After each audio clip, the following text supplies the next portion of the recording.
Estás escuchando Milenio 3 por Aluka Nanika. La multitud abucheando, insultando a un detenido. Ocurre en Florencia y ahora mismo Carmen tiene junto al micrófono una serie de páginas, una serie de fotografías que recorren una historia que nos impactó profundamente, porque hace unos 3 años pudimos recorrer esos lugares trazando la pista de un caso, repito, aún sin resolver del todo, por lo menos con muchas lagunas. Que ocurra el suceso de Jack el Destripador en 1888, bueno, es posible porque ha pasado mucho tiempo. Que ocurra esto en plenos años 80 del siglo XX no tiene mucha explicación. En la civilizada Italia, un reguero de muertes, a cada cual más violenta, con simbología. Solo por recordar, aparecían personas muertas. Muchas veces se habló también de en lugares clave, en vías practicadas por los enigmáticos etruscos. Alguna simbología que no se contó en su día aparecía relacionando el mundo de los etruscos, esos que reían ante la muerte, esos que realmente invadían o dominaban la Toscana, los romanos antes de los romanos. Y ahora, si podéis en la red, rápidamente ir a los etruscos y mirad sus caras, las caras de las esculturas que nos legaron, como su sonrisa en el tiempo, una sonrisa como no hay otra, extrañísima. Uno no sabe si es una sonrisa positiva o es esa sonrisa que se guarda algo y que por eso inquieta más incluso que un mal gesto. Bueno, pues en lugares clave de los etruscos aparecían cadáveres masacrados, en algunos de los casos. Y Carmen y yo estuvimos en esos sitios y os aseguro que ponen los pelos de punta alguno de esos sitios, marcados por el monstruo. Aparecían carteles con un ojo. Simplemente significaba, la policía lo organizaba así: alguien puede vigilarte. Es el monstruo de Florencia. Se convirtió en un caso muy importante en Italia a nivel de criminología mundial, pero que luego tampoco es tan conocido.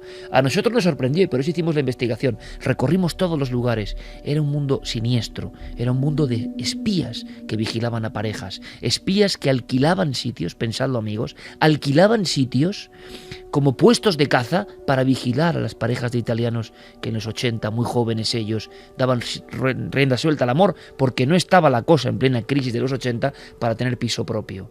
Pero de pronto alguien empezó a matar a personas, a acribillarlas a cuchillazos, a dejarlas en determinadas posiciones. En alguno de los crímenes apareció una pirámide negra, una pirámide, un tronco piramidal que nadie explicó. Ni siquiera hoy en día, tanto tiempo después, está explicado eso. Y el monstruo de Florencia, bueno, pasó porque se detuvieron a personas, ¿no? Muchas otras dijeron que no era así, que habían pagado justos por pecadores. Se habló de una secta extraña, se habló de personas que hacían invocaciones rarísimas, se habló de ricos, riquísimos de Florencia, que tenían ese último y terrible pasatiempo, ¿no? Matar a mujeres y hombres también en algún caso. Bueno, pues de repente una cosa que parecía enterrada por fortuna, el monstruo de Florencia, todo eso como que resucita, nunca mejor dicho. Pues sí, que fíjate, la primera escena es la de Pasquale Cecacci, es un hombre de 80 años que todas las mañanas sale con su bicicleta a hacer ejercicio. Pero ese día iba a ser un tanto crudo para él, porque por la zona donde él va siempre, por un campo, un parque bastante transitado de Florencia, donde muy cerca se encontró alguno de los cadáveres que el monstruo de Florencia dejó allí tirado y que incluso el de la chica cortó uno de los pechos. Pues este hombre, cuando va con su bicicleta, le llama la atención lo primero una especie de letras que alguien ha marcado donde pone aquí hay prostitutas. Parece que además esas letras están manchadas con sangre. Un poco más allá, él no sabe lo que está viendo, no sabe si se trata de un maniquí, de una muñeca o de un cadáver. Y ya tenemos nexos, como si fuese una película que se repite en alguno de los primeros casos del monstruo de Florencia, y me estoy viendo lo que es la memoria, ¿eh? Nos estamos viendo ahora mismo los dos allí, en un lugar que parece apacible, no muy lejos de la fábrica famosa Gucci, donde trabajaba una de las empleadas. Le estirparon el pecho y le cortaron la vagina entera en un bloque, se lo separaron y apareció ahí debajo de un olivo. Y hoy solamente hay una piedra con una cruz y 2 nombres.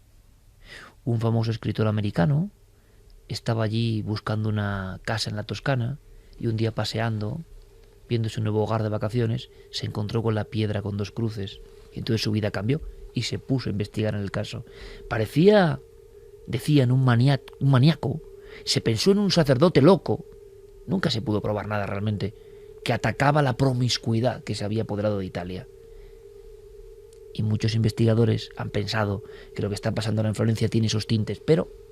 Sí, porque cuando este hombre se acerca y se da cuenta de que es una mujer, que está desnuda, está crucificada literalmente porque tiene las manos en forma de cruz y están agarradas a una especie de soporte de hierro que hay, y las manos están atadas con cinta aislante. El cuerpo de la mujer cae hacia adelante y tan solo está vestida con unas zapatillas de deporte y unos calcetines. El resto del cuerpo parece que ha sido golpeado, está ensangrentada porque debajo de ella hay un reguero de sangre terrible. La han violado con un palo que han introducido por su vagina en numerosas ocasiones, lo que ha hecho que se desangrara literalmente después de este acto terrorífico.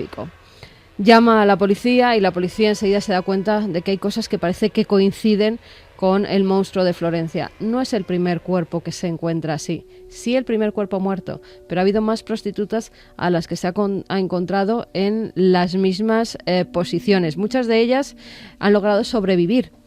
Estaban igualmente atadas, pero ninguna de ellas, debido a su profesión, han querido denunciar. Ahora es cuando salen a la luz testimonios de que este hombre que ha sido detenido hacía con ellas lo mismo que ha hecho con esta mujer que ahora se ha encontrado muerta. Pero los policías empezaron a investigar que podía tratarse de otros compañeros de merienda, tal y como se llamaban los del monstruo de Florencia, un grupo o una persona sola, y empezaron a tirar del hilo porque Pietro Pacciani, que era uno de los condenados como posible monstruo de Florencia, en su día, en el juicio, dijo: soy un Cristo crucificado. Estas palabras hicieron que la policía se pusiera a investigar por la posición en la que eran encontradas las mujeres, y dieron con un hombre, el hombre que escuchábamos las voces, cómo era detenido y cómo la gente le llamaba de todo. Este hombre es un hombre de 50, 60 años, divorciado, vivía en los suburbios con sus padres, y todas las prostitutas que pasaron por ese infierno han declarado que era él. Es corpulento, siempre les trataba de forma agradable a las mujeres, incluso daba más dinero para realizar una especie de película que tenía en la cabeza, que era llevarlas al campo y hacer con ellas determinadas cosas, y porque les daba más dinero, pues ellas accedían. Hasta que, claro, la policía le ha hecho declarar, y al parecer están investigando más muertes, también con efectos rituales por en medio, porque no se tiene muy claro por qué en estas posiciones, por qué él nunca las violaba, sino que introducía un palo. Se están barajando muchas posibilidades, Iker, y alguna de ellas, los principales investigadores dicen que es una imitación del monstruo de Florencia. Alguien que, obsesionado completamente con los actos que se llevaron a cabo en los años 80, de nuevo, ahora en Italia, años de crisis, vuelven a ocurrir los mismos fenómenos. En Italia, años de crisis, y en todo el mundo, a nivel mundial, ya sabemos cómo está la crisis económica, pero las parejas parece que en Florencia ya no cometen esos actos debido al terrible miedo que hay desde que ocurrieron las 16 muertes del monstruo, con lo cual tenía que acceder a prostitutas para llevar a cabo estos actos que son terroríficos. Diego Marañón ha podido obtener las voces de Giuliano Gianbartolomei, que es el fiscal de Florencia y que habla de por qué se ha relacionado a este personaje con el monstruo. Quello che viene definito è stato definito dalla stampa il El mostro. que ha sido definido por la prensa como el monstruo es en realidad una persona que podríamos identificar como el hombre de la puerta de al lado. Una persona con una actividad laboral, que está casado legalmente, que tiene un hijo, no suyo, sino de su compañera. Es una persona normal. Declaramos el caso resuelto por toda una serie de motivos. No los llamaré indicios, sino pruebas en relación a las cuales se puede decir que este hombre es el responsable no solo de los últimos hechos ocurridos el 4 o 5 de mayo, sino también de los precedentes, porque así lo ha confesado plenamente. Perché ha confessato pienamente. Por desgracia, muy de película americana, esos imitadores que se obsesionan con una serie de historias, que el caso les llega tan al fondo que intentan ser unos replicantes, y creo que hay incluso declaraciones de Guattari, que fue un importantísimo juez e investigador del tema del monstruo de Florencia en su día, y que por cierto fue la persona que empezó a decir, ojo, que en estos se dice pronto, 16 cuerpos aparecidos en los años 80, entre el 80 y el 85, se dice pronto, en un lugar como Florencia, o sea, aparecían cosas como una pirámide negra, y que la policía no le daba importancia, y se habló de algún tipo de secta que utilizaba a sicarios de pueblo, así se dijo en su día, para obtener cuerpos, hacer con ellos una serie de cosas. No es la primera vez que se cuenta esto, por cierto, y luego dejar los cuerpos ahí. 16 cuerpos en Florencia. Michel Guattari era el ex jefe de la policía de Florencia, que además consiguió que en 2001... Perdón, que el juez Michel Guattari era el jefe de la policía. Que además consiguió que en 2001 se reabriera el caso, precisamente porque a las morgues de Florencia estaban llegando cuerpos de mujeres con pechos cortados. De nuevo se veía la mano del monstruo de Florencia en esas muertes, que además no quisieron los medios de comunicación sacar mucho a la luz pública ante el temor de que se produjeran nuevos asesinatos. Y pueden pensar que este imitador está siendo otro chivo expiatorio de otro grupo oculto que, pasado el tiempo, vuelve a actuar de la misma forma. Vamos a escuchar a Michel Guattari lo que decía. Si se consiguiera encontrar una similitud en el modus operandi con el caso anterior, en marzo de 2003, creo que habría que tener en cuenta la hipótesis de un asesino en serie. Esta pobre chica rumana ha sido encontrada en una posición que, en mi opinión, parece representar casi una firma. Alguien ha querido dejar la firma de su delito. Si se hallaran analogías, se podría hablar de un asesino en serie, una persona sexualmente perturbada, que odia a las mujeres, que quiere someterlas a su modo y que las tortura hasta la muerte. Sin embargo, creo que esta historia no tiene nada que ver con la del monstruo de Florencia, ni con sus responsables. Es un caso aparte, aunque podría ser un imitador de aquellos eventos, un imitador de los otros homicidios de prostitutas que han ocurrido en la ciudad de Florencia entre los años 1980 y 1985. Y es que además hay muchos libros. En la última visita a Florencia pudimos acceder a varios, por ejemplo el de este jefe de la policía. Ahí todo el mundo piensa que hay algo que no se ha contado bien. Y hay una anécdota muy buena que le contamos en su día a Clara para que la publicasen más allá, en homenaje a Javier Sierra. Y es que hubo un fin de año que pasamos con Javier Sierra y con su mujer, con Eva, muy raro, porque era un pueblo que nos pareció, es un pueblo hermoso, pero un poco siniestra. ¿Que eligió Javier? Sí, eligió Javier. La gente era un poco callada, todo era muy raro. Y vamos, no vamos a decir tampoco el nombre. Y hasta la casa era rara, daba un mal rollo todo era raro, impresionante. todo era raro. Y entonces nos enteramos, años después, que estuvimos pasando la Nochevieja y nadie celebraba nada en un pueblo donde todos, o una gran parte de la sociedad local importante de ese pequeño pueblo, estaban implicados como parte de la secta que conseguía los cuerpos del monstruo de Florencia. Incluso Lotti, el loco que estaba en el cruce de caminos de entrada al pueblo, pues había sido acusado. Pero yo estoy recordando ahora, porque estas cosas tienen ese factor, ¿no? Tuvimos la amarga experiencia, pero eran, bueno, nuestra motivación periodística, y si queréis está el reportaje buscando por Cuarto Milenio Monstruo de Florencia, también lo hicimos aquí en Milenio 3, seguro que Diego Marañón y Guillermo ya están poniéndolo. Fue un momento que nos pegó muy fuerte y aunque sea una historia oscura, nos daba mucho miedo, porque era ese mundo del sexo pervertido un poco, y del mirón, y el mirón pasa a una siguiente fase, y la siguiente fase es alcanzar cuerpos, y luego empiezan los ritos, y la sensación de que hubo algo que no se aclaró jamás, y que ese algo sigue por ahí, ¿no? Y eran los lugares se habían acabado marcados, ¿no? Los lugares donde antes iban las parejas ya no quedó ni un solo coche que se atreviese a llegar a esos sitios. Y alguno de ellos, como una pareja de franceses que son acribillados por la noche y que además el chico, los dos salen corriendo, pero los dos son acribillados a cuchilladas por el camino y luego amputados y una serie de cosas terribles en mitad también con una simbología, pues ese lugar estaba ahí, claro, evidentemente, y era como un recodo rural que se metía para adentro. Y yo me acuerdo que, ahora me estoy viendo, metiéndome en ese recodo, era invierno, ¿verdad?, cuando hicimos el reportaje, los árboles tapaban el cielo, había un momento en que uno iba andando y los árboles hacían una especie de bóveda, pero es que todo ese bosque estaba muerto. Era un bosque muerto no por el invierno, era un bosque que daba una impresión que me recordaba alguna de las crónicas que decía Clara de los lugares donde en Noruega y otros lugares se habían hecho actos terribles, ¿no? Pues da la impresión de que el bosque guardaba el recuerdo de esos actos terribles. Y era algo extraordinariamente macabro, ¿no? En fin, que no sea un nuevo monstruo de Florencia y que esa secta, hubo nombres incluso se dijo, no siga operando. Pero la actualidad es esta.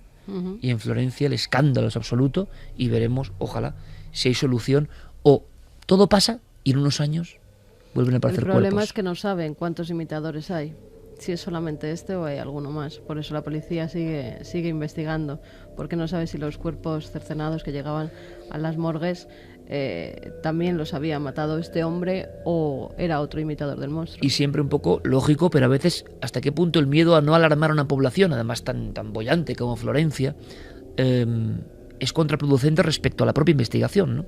Porque no se quiere alarmar, entonces las personas no saben lo que pasa y a veces caen en las redes de estos monstruos terribles a los que yo no dedicaría mucho tiempo, pero es la actualidad y es un tema muy misterioso. Recordad, el monstruo de Florencia, hubo toda una línea que no se siguió, que hablaba de seguidores de los ritos etruscos.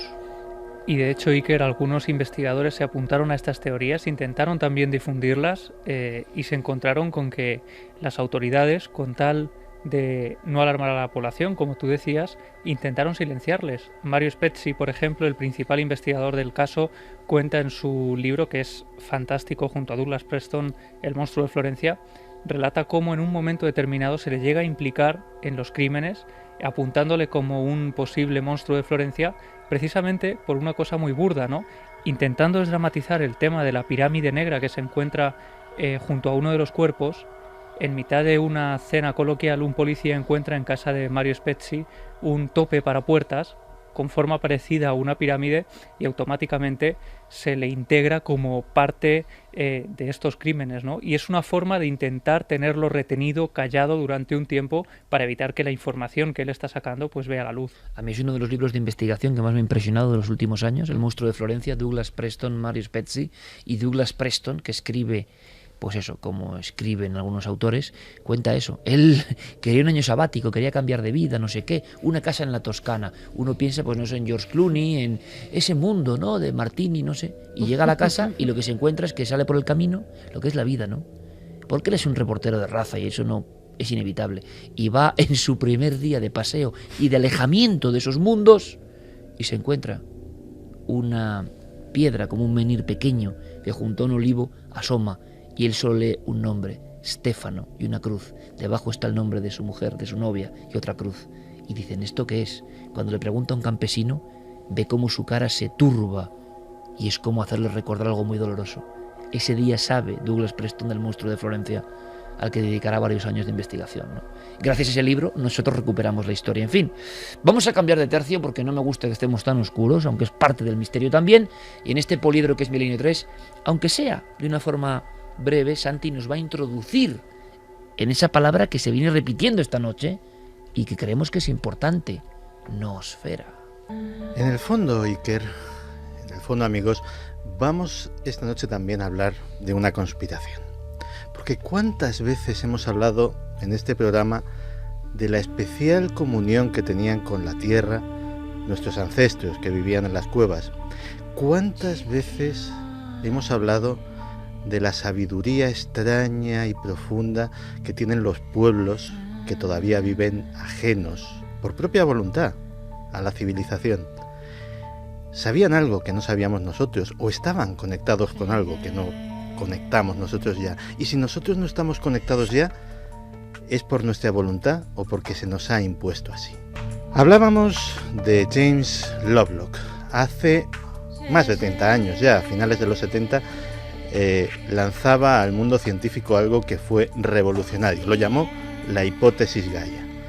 Él decía que la Tierra se comportaba como un ser vivo, que hasta ese momento era considerada como una cosa, como una piedra que flotaba en el espacio, que daba vueltas alrededor del Sol y que era simplemente un contenedor en el que estábamos todos metidos, animales, plantas, seres humanos. Y él dijo, no, esto no es una cosa, esto es un ser vivo. Los seres vivos se autorregulan y la Tierra se autorregula. La salinidad del agua de los mares es siempre la misma. Y mira que cae agua dulce de los ríos, y mira que ahora se están derritiendo los glaciares, y aún así hay un mecanismo extraño que hace que se autorregule. La temperatura es constante. Hay ciclos, pero ciclos naturales, ciclos de glaciaciones, ciclos de temperaturas tropicales, pero todo eso obedece a una especie de plan, a una especie de necesidad profunda del planeta. La composición de la atmósfera, por mucho que nos empeñemos en alterarla, en términos generales se mantiene. La radiación solar llega hasta nosotros en una medida justa. Se quedan, gracias a la magnetosfera, se quedan fuera de nuestro planeta todas las radiaciones que podrían aniquilar la vida. Pero además, la Tierra ha evolucionado, ha nacido como una piedra incandescente, asaltada por miles de meteoritos, por el impacto de cometas, y poco a poco de esa roca magmática ha nacido algo lleno de belleza, lleno de vida, lleno de complejidad, lleno de inteligencia, que en buena parte la representamos nosotros, aunque a veces no lo parezca. Hay quien dice incluso que un ser vivo tiene que nacer de otro ser vivo. Ahora mismo hay hipótesis, como la panspermia, que dicen que a lo mejor la vida llegó de otro sitio y que tiene que reproducirse, y a lo mejor nosotros mismos somos los espermatozoides de la Tierra. Somos los que algún día terraformaremos otro planeta muerto. Somos los que llevaremos plantas y oxígeno a una roca desértica en vez de tú a saber qué lugar del espacio. Partiendo de esa base, de que la Tierra se comporta como un ser vivo, Lovelock se basaba en gran parte en las teorías de un hombre excepcional al que tú mencionabas antes. Era Pierre Teilhard de Chardin. Era un sacerdote jesuita, como el Papa actual, que tenía una visión extraña. Era posiblemente uno de esos individuos renacentistas, un Leonardo de nuestra época. Bueno, murió en la década de los 50, un Leonardo del siglo XX. Era sacerdote, teólogo, filósofo, paleontólogo, interesado en la ciencia y desarrollador de una filosofía y de una cosmología absolutamente increíbles. Intentó, de alguna forma, aunar la ciencia y la religión. ¿Y qué se encontró? Con que la ciencia no le hizo ni caso y la religión le rechazó de plano. Él decía, creía en la evolución, creía en las evidencias científicas, era un hombre ilustrado, no podía negar lo que la ciencia le decía, pero decía que en esos procesos la inteligencia, la consciencia, podía tener un papel indiscutible, que a lo mejor el cuello de las jirafas no se había alargado simplemente por una cuestión de selección natural, de que simplemente las que iban naciendo con el cuello más largo accedían mejor a las hojas que les daban de comer, sino que había un propósito dentro de la mente colectiva de las jirafas de ser cada vez más altas para acceder a ese alimento, que la conciencia de los diferentes seres vivos y en conjunto la conciencia del planeta iba hacia un único objetivo. Él lo llamó el punto omega. En el punto omega habría una conciencia global. Los seres humanos, los animales, las plantas y el planeta viviríamos en armonía. Surgiría lo que él denominó la noosfera. ¿Es esto posible? ¿Podemos realmente integrarnos con la Tierra o es una fantasía?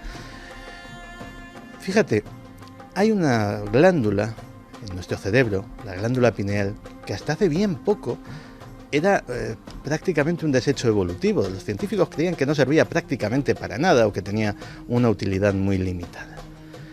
Luego se descubrió que tenía una importancia capital en algo que se llama los ritmos circadianos. Son todos nuestros ritmos vitales. La glándula pineal determina cuándo tenemos sueño, cuándo se nos cae el pelo, cuándo tenemos ganas de reproducirnos. Prácticamente todos los ritmos biológicos de las mujeres están controlados. Es un pequeño laboratorio químico en el cual salen sustancias absolutamente increíbles. Una de ellas es la dimetiltriptamina. Es un alucinógeno poderosísimo. Muchos creen que la fuente de nuestros sueños. Otro es la melatonina, la que nos da sueño todas las noches, la que nos regula exactamente esos ciclos.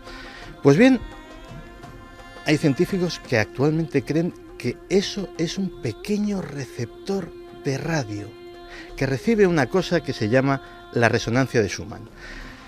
Tendríamos que remontarnos al siglo XIX y a Nikola Tesla. Nikola Tesla haciendo experimentos para una cosa que desgraciadamente le desbarataron, que era darnos energía libre y gratuita a todos, darnos electricidad inalámbrica, que como no se podía controlar con contadores, pues sus financieros rápidamente abandonaron el proyecto. Descubrió que el campo radioeléctrico de la Tierra tenía una frecuencia de resonancia muy determinada, 7,83 hercios. Oscilaba, tenía picos hacia arriba y hacia abajo, pero se podía hablar de una constante.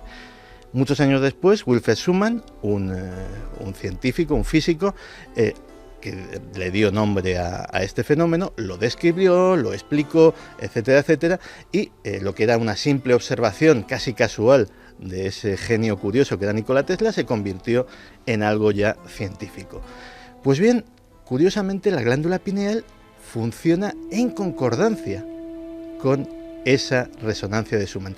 Es hasta tal punto tal que los astronautas tienen que llevar un resonador de Schumann encima que reproduzca esa frecuencia, porque si no sus ritmos circadianos se van al garete. De repente empiezan a tener insomnio o a tener narcolepsia, porque realmente están desconectados de esa frecuencia de la Tierra. Así que ya tenemos una pequeña clave. La Tierra nos influye más de lo que creemos.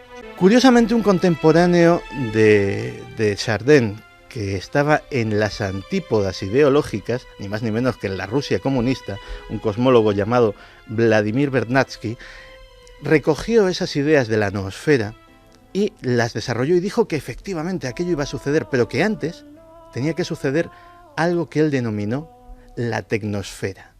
Y vaticinó que el mundo iba a estar interconectado en una red de comunicación complejísima en algún futuro, estamos hablando de los años 50, y que eso iba a provocar que realmente empezase a surgir o a resurgir esa noosfera. Así que tenemos un par de iluminados rechazados, también recibió la censura de la Academia de Ciencias Soviéticas, rechazados por sus respectivos ámbitos, una glándula que nos conecta a la Tierra y algo que nos dijo Manuel Martín Loeches la semana pasada aquí. El 90%, posiblemente más, de lo que ocurre en nuestro cerebro es una caja negra de la que no sabemos ni siquiera nosotros mismos, los dueños de ese cerebro, los que pensamos que tenemos conciencia de él, lo que está pasando. Prácticamente nosotros somos los que tomamos las grandes decisiones, pero los procesos que nos han llevado a ellas, los lugares de donde surgen mil reacciones, son absolutamente un enigma. ¿Y si ese enigma está conectado con algo tan fascinante como la mente de la Tierra? Y no seríamos los primeros en la naturaleza. Piensa en el vuelo de los estorninos. Bandadas de cientos de miles de pajaritos que de repente alteran su vuelo en formas caprichosas como si fueran un pequeño ejército, absolutamente coordinados. Nadie sabe qué es lo que los coordina de esa manera perfecta. Es como si tuvieran telepatía, es como si tuvieran una mente colmena. Les pasa hasta a los arenques. Esos bancos enormes de peces que reaccionan como si fueran un solo individuo, y a veces ha llegado a fotografiarse imitando formas de depredadores como orcas o como tiburones para ahuyentar con sus figuras a otros animales. ¿De dónde surge esa inteligencia, esa capacidad de comunicación?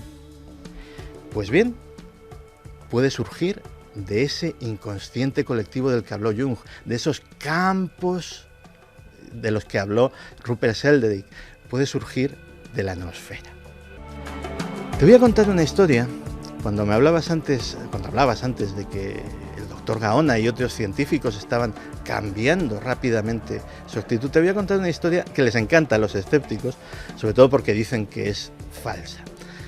Cuando vas a la Wikipedia y buscas la historia del 100º mono, automáticamente lo primero que te dicen es que es un bulo. Yo he estado investigando sobre el tema y ni es tal como se suele contar, ¿cierto? Ni es tan bulo tampoco como dicen los escépticos. Todo comenzó con un estudio de un grupo de primatólogos japoneses que estaban investigando a unos monos isleños y que en el transcurso de sus investigaciones pues les alimentaban con batatas. Pues los monos las cogían, se las comían y tan ricamente. Hasta que un ejemplar, dicen que una hembra, hizo algo que no hizo ningún mono antes. Empezó a lavarlas. Primero la lavaba y luego se la comía. Dicen algunos gurús y algunos expertos en autoayuda, Deepak Chopra, por ejemplo, reproduce esta historia, que automáticamente en ese preciso instante todos los monos de todas las islas de esa especie, nadie sabe por qué extraña conexión, empezaron a lavar las batatas antes de comérselas. En realidad no es así. Tienen razón los escépticos en eso. El proceso tardó años. Pero efectivamente todos los monos acabaron lavando las batatas, incluso los de islas que no tenían nada que ver con esa primera comunidad. No fue un chasquido, no fue de un segundo para otro como se cuenta normalmente, pero eso no le quita mérito. Que fuera en el transcurso de 10, de 12 años, quiere decir que hay un punto de inflexión, una conexión, un momento en el que las cosas cambian. También hemos hablado aquí, por ejemplo, del proyecto Conciencia Global, proyecto patrocinado por la Universidad de Princeton, donde se instalan en diferentes partes del mundo una serie de generadores de números aleatorios que de repente empiezan a actuar al unísono cuando está a punto de suceder un evento importante, el 11S, el tsunami de Indonesia, etcétera, etcétera. Normalmente se piensa que es la mente humana la que hace variar esos aparatos absolutamente preparados para actuar con el azar más riguroso, es decir, para que nada les influya. Pero hay otra hipótesis. ¿Y si no es la mente humana? ¿Y si simplemente se coordinan con algo que resuena simplemente en el lugar donde están, en la Tierra, en el planeta? Hay un experimento fascinante, hay miles o decenas por lo menos de filmaciones en YouTube. Tú coges 20, 30 metrónomos de estos cacharritos que utilizamos los músicos para practicar y para llevar bien el tiempo, que tienen un pendulito, y los pones cada uno a su libre albedrío, cada uno en una frecuencia distinta, oscilando. Si esto lo haces sobre una superficie móvil, por ejemplo sobre una tabla que esté colgada del techo con unos hilos, o que tenga ruedas, simplemente con que tenga ruedas, en unos segundos todos los metrónomos empiezan a oscilar a la vez. Hay una cierta tendencia en todo lo natural a la resonancia, a la unidad. No estoy diciendo que lleguemos a tener una mente colmena, estoy pensando que lleguemos a tener una mente armónica, que sigamos siendo seres individuales, que sigamos teniendo cada uno nuestras preferencias, nuestras ideas, nuestros gustos, nuestra individualidad. Pero que algo se esté moviendo para que empezamos a actuar en armonía. Y hay dos cosas por las que este término se está poniendo de moda, o por lo menos se está empezando a hablar de él. Uno, curiosamente, empezó con la psicosis del 2012. A alguien se le ocurrió por ahí decir que la frecuencia de Schumann estaba variando, que lo que era una constante iba a dejar de serlo, que esto coincidía con el 2012, y que iba a haber una alteración de nuestras conciencias, etcétera, etcétera. No fue así, desde luego, pero sí sirvió para que todo el asunto de la noosfera empezase a cobrar de nuevo vida. Y luego hay una cosa que es absolutamente cierta y absolutamente curiosa, que es que la profecía de la tecnosfera se ha cumplido a rajatabla. ¿Y qué quiere decir eso? Quiere decir que una de las trampas mayores que nos han puesto para alejarnos de esa conexión, que es precisamente la individualidad, el ocultar nuestros sentimientos, el ocultar nuestros problemas, el ocultar lo que somos. Lloramos en silencio, lloramos apartados de los demás, nos preocupamos pero mostramos fortaleza, nunca mostramos debilidad, somos los más chulos, los más graciosos de nuestro grupo de amigos. Estemos como estemos por dentro, nos preocupe lo que nos preocupe. Hace muchos años, tuve ocasión de visitar una reserva de indios navajos en Gallup, en Nuevo México. Y al hablar con ellos me decían que su forma de vida era distinta. Que si alguien en la tribu tenía un problema, era problema de todos. Todos tenían el problema. No era un problema individual. Todos ayudaban. Lo que le pasa, las alegrías de uno también eran las alegrías de todos y todos las celebraban. Eso es natural, eso es evolutivo. Cuando tu perro te recibe, moviendo el rabito, tan contento, eso le viene de las manadas de lobos. Manadas de lobos, el expresar el estado de cada uno era fundamental para la supervivencia. Porque si un lobo de repente oía algo extraño y erizaba el pelo y se ponía a gruñir, todos los demás sabían que todos, no solamente él, todos estaban en peligro. Y si un lobo estaba contento y estaba feliz, todos sabían que todo iba bien para todos. Todo eso lo hemos perdido y curiosamente lo estamos empezando a recuperar. La gente está empezando a compartir, algunos anónimamente, otros con su nombre y apellidos, las cosas para los demás. Es un principio, es muy poca cosa, de momento, pero puede ser la puerta abierta, la puerta que esté utilizando esa conciencia del planeta para plantar esa semillita que te decía en el tema anterior. En unos fructificará, con que sea en unos pocos. No vamos a esperar que sea como la leyenda de los monos, que sea de un segundo para otro, pero sí pueden pasar 10, 20, 30 años y que a lo mejor cierto estado de conciencia se vaya extendiendo. Todo esto, que puede parecer muy poético, el tema de la noosfera es muy amplio. Yo esto simplemente he querido hacer una introducción, un prólogo, para que la gente vaya investigando por su cuenta, para que conozcan lo que saber un poquito de ese concepto les puede reportar. Y les puede reportar la puerta hacia la esperanza de una utopía. Ahí está la lección de Santiago Camacho. Desde luego, ahora muchísimas personas buscarán el término concreto noosfera. Algo que está haciendo brotar ríos de tinta en diferentes especialistas, en diferentes escritores, con detractores, con seguidores. Por cierto, que decía Santiago Camacho que también nos ha presentado este personaje, creo que fundamental, Teilhard de Chardin. Él era jesuita como el Papa, que ha sido polémica porque ha dicho unas cuantas cosas que han llamado demasiado la atención, ¿no? Pues sí, la verdad es que hasta en su propia casa se le echan encima al pobre Papa Francisco. Ha habido una reunión de 200 prelados de 20 países diferentes en las que el Papa Francisco decía que había que volver a los ritos del exorcismo porque muchas personas lo estaban pasando mal y además estaban pidiendo cada vez más ese ritual. Bueno, pues le han tachado de querer volver al medievo, de asegurar que el demonio es un ente paranormal y que esas historias que ya en pleno siglo XXI no se pueden permitir, no se pueden admitir. Lo extraño de esto es que sean los propios sacerdotes, los propios religiosos, los que hablen de que no existe la figura del demonio, cuando tenía que ser todo lo contrario. Además, ha habido otras declaraciones del Papa en las que hablaba sobre bautizar a extraterrestres. Todo en la misma semana, con lo cual el pobre Papa se las está llevando por todas partes. Él decía, si quieres te digo literalmente lo que decía el lunes en la homilía: si mañana llegara una expedición de marcianos y algunos de ellos vinieran a nosotros, marcianos, ¿vale? Verdes con una nariz larga y grandes orejas como los dibujan los niños, y uno dice yo quiero ser bautizado, ¿qué pasaría? Cuando el Señor nos enseña el camino, ¿quiénes somos nosotros para decir no, Señor?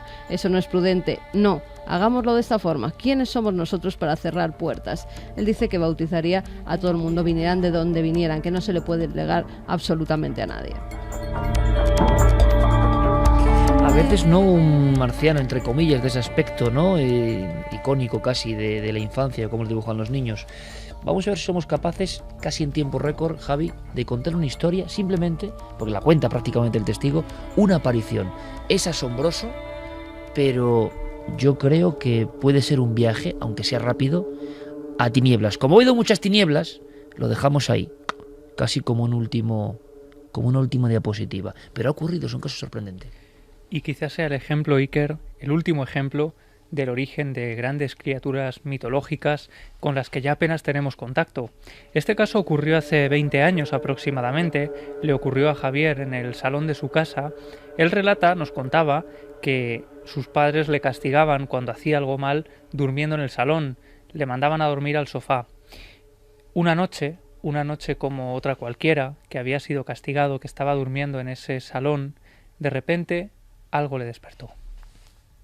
Una de esas veces que yo estaba castigado en el salón, despierto porque alguien me toca en la espalda, me zarandeó, o sea, me dio dos toques en el hombro y además dijo mi nombre completo, o sea, me llamó José Javier, que se oía perfectamente, me despertó.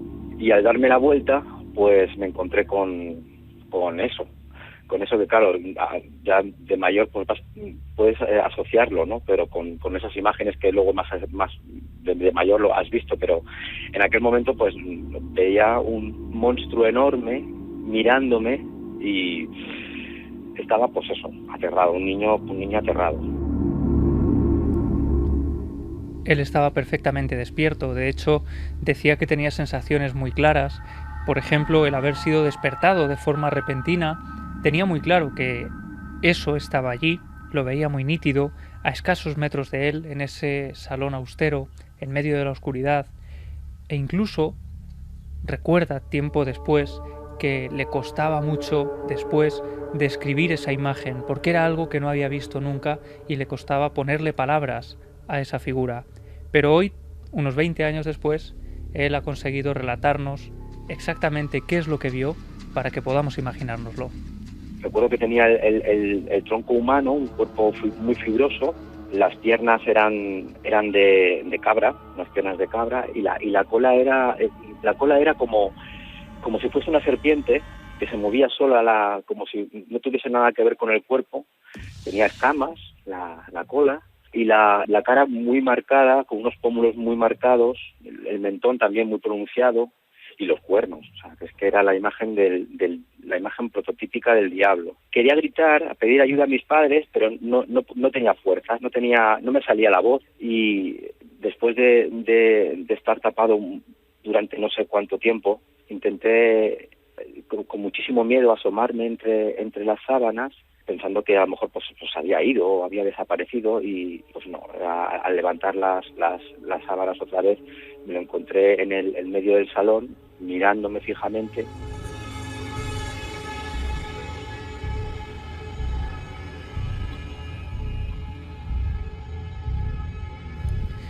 Y él relataba algo que puede parecer muy típico de las alucinaciones hipnagógicas, la incapacidad para gritar, la incapacidad para llamar al familiar. Sin embargo, también recordaba perfectamente cómo pudo moverse, meterse bajo las sábanas, el terror tan profundo que no había sentido nunca antes y probablemente nunca después. Y cuando parecía que todo era suficientemente impactante, ocurrió un detalle más, un detalle que aún hoy le hiela la sangre. Sonaban risas, muchas risas, por todas partes. Venían las risas de arriba y abajo, incluso me parecía que llegaban las risas de la habitación de mis padres, desde donde estaba yo durmiendo, podía ver la puerta de entrada de la habitación de mis padres, y las risas llegaban de toda la casa. Eran risas mezcladas, eran de ancianos, de niños, pero que tú notas que esas risas son risas maliciosas, no son unas risas comunes de algo de humor, sino que son risas con una mala intención. Y de pronto, en esa escena de pesadilla, pero en plena vigilia, él lo recordaba así, aquella imagen desaparece tal y como había aparecido y esas risas cesan de repente. Es entonces cuando él puede gritar, llamar a sus padres, que llegan corriendo pensando que le pasa algo por esos gritos impactantes que surgen del salón, y entonces también él les relata a ellos lo que le había ocurrido. A partir de entonces, las noches que vinieron después nunca fueron como antes. Yo rezaba para que cuando volviera a destaparme ya no estuviese allí, o que me saliera la voz y poder pedir ayuda. Era muy angustioso, entonces yo rezaba, y un grito atroz, y cuando llegaron yo estaba saltando de histérico encima del sillón. Justo después no recuerdo muy bien, pero se ve que a mis padres les costó tranquilizarme pues casi el resto de la noche. Me marcó muchísimo y estuve muchísimo tiempo con problemas para poder volver a conciliar el sueño, sí es cierto. Fue algo que me marcó para siempre. Hablábamos antes de la mirada del testigo, de la mirada de quien ha visto esa otra cosa que no es lo ordinario. Y ahora no vemos a este testigo. Nos lo cuenta Javi Pérez Campos en tiempo récord, como un archivo comprimido, pero muy potente. Y todos estamos imaginando que la mirada de esta persona seguro que tampoco es convencional, seguro que queda teñida por una visión tan absurda que quizás es el marchamo, como decimos muchas veces, de tan real. Y nos encontramos también con la marca en el lenguaje, la dificultad para relatar una experiencia, para describir un personaje, una figura, y sobre todo la viveza de que, pese a haber transcurrido 20 años, aún se le notaba el impacto al recordar aquella noche. Bueno, disipemos un poco musicalmente por lo menos esta enorme tiniebla. Por eso yo he hablado de la quimera de Arezzo, ¿no? Las patas, la cola, la cabeza de león, a la maravillosa quimera de Arezzo, que no es muy visitada, ¿no? Y que parece que tiene añoranza de tanto asombro como en su época etrusca. En fin, vaya historia, ¿eh? No hacen falta más que 5 minutos para darnos de bruces con el misterio cuando quiera aparecerse. Vamos ahora, seguro, con agradecimientos. Pues el primero va para Tony, que nos dice: hola chicos, escribo desde Gran Canaria, muy feliz por la llegada al mundo hace tan solo unas horas de una pequeña princesita a nuestra familia, y nos alegraría mucho que le dieran unas bendiciones milenarias a nuestra pequeña Ivania. Besos, Tony.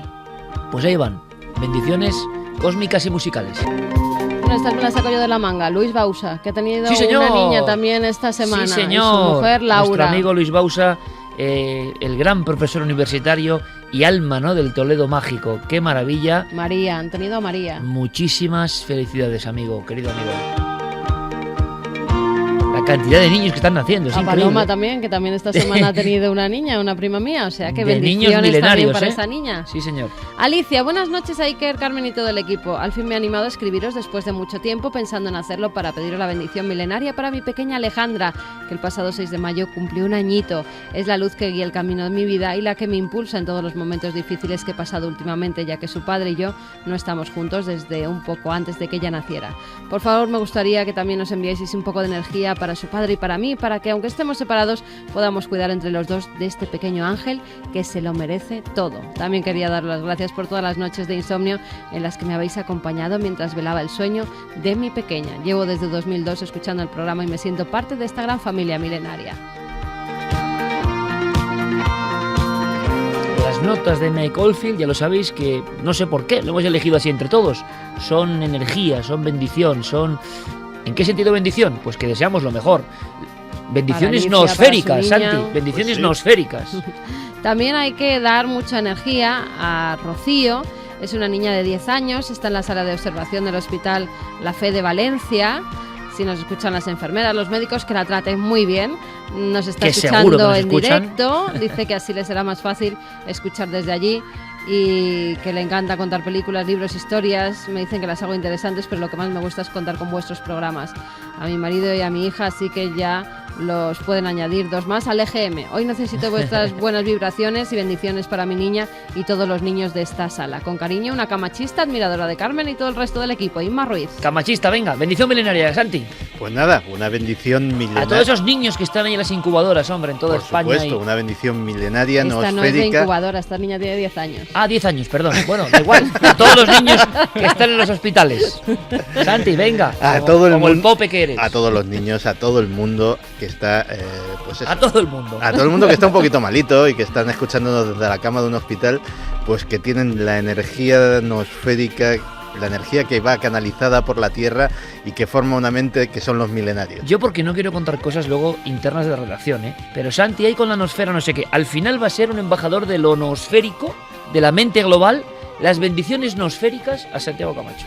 Mira, rápidas también para José Luis Zabalo, que está pasando pues por eso que mucha gente pasa ahora, el maldito cáncer, sí. Pues que lo lleve con todo el buen humor que pueda. Y también Magnolia de Córdoba, que nos escucha desde Patagonia, y Raquel Vázquez, que nos pide mucha energía positiva para una amiguita que lo está pasando también. Venga, mucha fuerza, porque nosotros creemos en eso. La nosfera también es eso, ¿no? La red neuronal que los une a todos. De verdad, con tanta gente que lo pasa mal, al mismo tiempo tanta luz que llega, ¿no? Aquí, tú no lo vas a decir, te lo digo yo. Aquí estamos poniendo un granito de arena muy interesante para todo lo que he estado hablando yo esta noche. Pues quiero más capítulos de eso, Santi. Pues quiero mañana los tienes, en Cuarto Milenio. Mañana a las 11, no, 11 menos cuarto, 20. Más o menos. Después de Chester. Don Fermín, gracias Noel. Santi, hasta mañana. Hasta mañana, 22:45. Quiero oír esos testimonios maravillosos de los médicos. Te veo transformado, Santi, algo ha pasado. Clara, gracias. Javi, gracias. Hasta mañana. Sed muy felices, amigos. Adiós.